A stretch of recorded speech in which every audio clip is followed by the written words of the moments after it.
Martin, you're an Irish, born and raised in Belfast. You're a foreign correspondent of 24 years, working across Eastern Europe. And now you're a historian, commentator, living in the United States. How do you look at the event that happened 20 years ago on September 11th? What are your thoughts on that?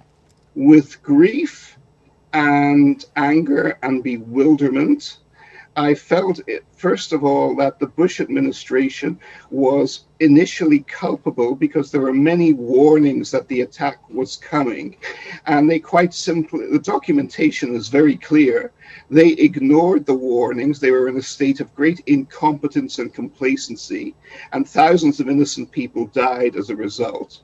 After the disaster, I think it was perfectly correct, obviously, to go after the terrorists who were the perpetrators, but they used this as an excuse to bring in their own agenda to occupy Afghanistan permanently, which was utterly unnecessary. You mean the neocons, the Rumsfelds, the Bushes, the Dick Cheneys? Precisely. Yes, exactly. If one had had a different Republican president or a Democratic president, this would not have happened.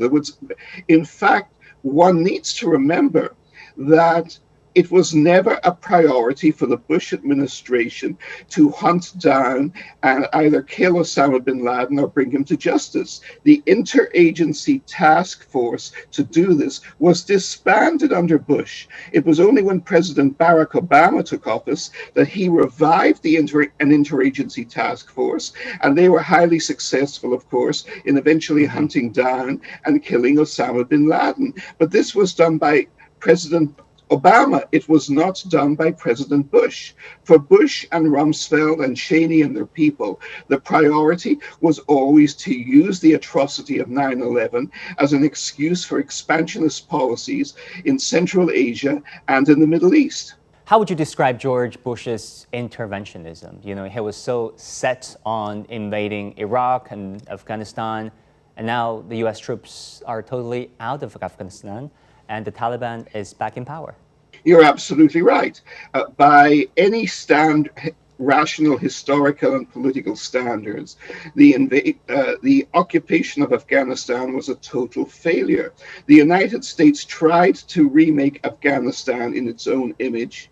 They did so with complete ignorance of the nature of society and history and politics in Afghanistan. They ignored the tribal history. They ignored the traditional structures of cooperation between the different regions and tribes of Afghanistan. They imposed their own puppet leader, tried to impose a central government according to their own means. And hundreds of thousands of Afghans believed in the Americans and followed them. And those people have now fled the country or are in danger of their lives because the Americans ultimately let them down.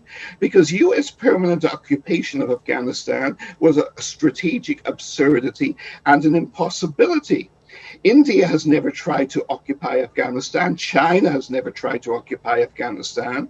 When the Soviet Union tried, it failed disastrously for them, but they had the good sense to get out after only 7 years. The United States stayed there for 20 years. They spent at least $2 trillion. More than half of it certainly disappeared in corruption to both corrupt Afghans and Americans.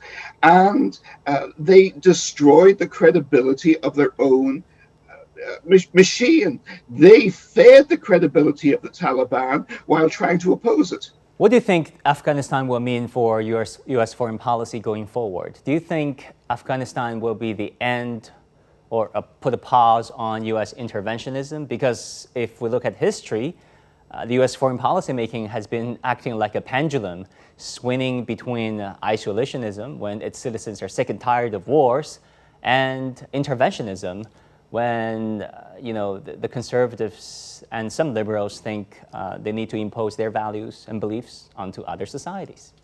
I fully agree with you. And I think the pendulum is still swinging.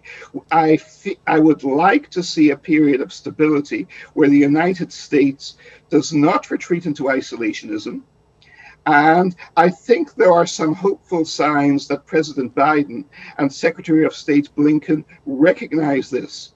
I do, however much criticism is thrown at the US for the way the final evacuation was made, I think President Biden and Secretary Blinken at least had the courage, which previous presidents over 2 decades did not do, to recognize the disaster of being stuck in Afghanistan and to pull out. This is like medieval crusaders in Europe 700-800 years ago. Their main crusade was against the Muslim world in those days. But if they could not crusade against the Muslims, then they crusaded against Orthodox Slavic Christians in Eastern Europe, and they invaded them instead. They had to have someone to crusade against. There is a crusader mentality in Washington, and it is directed at China, and it is also directed at Russia. And it is very dangerous and very irresponsible. And that is the real underlying issue that needs to be addressed. And China can point this out, but China cannot control this. Only the United States, the American people, and their political representatives in Washington can rein this in and change direction. But they need to do so. But I fear they will not do so. They will replace Afghanistan by hunting for new crusades around the world, and they should not do so.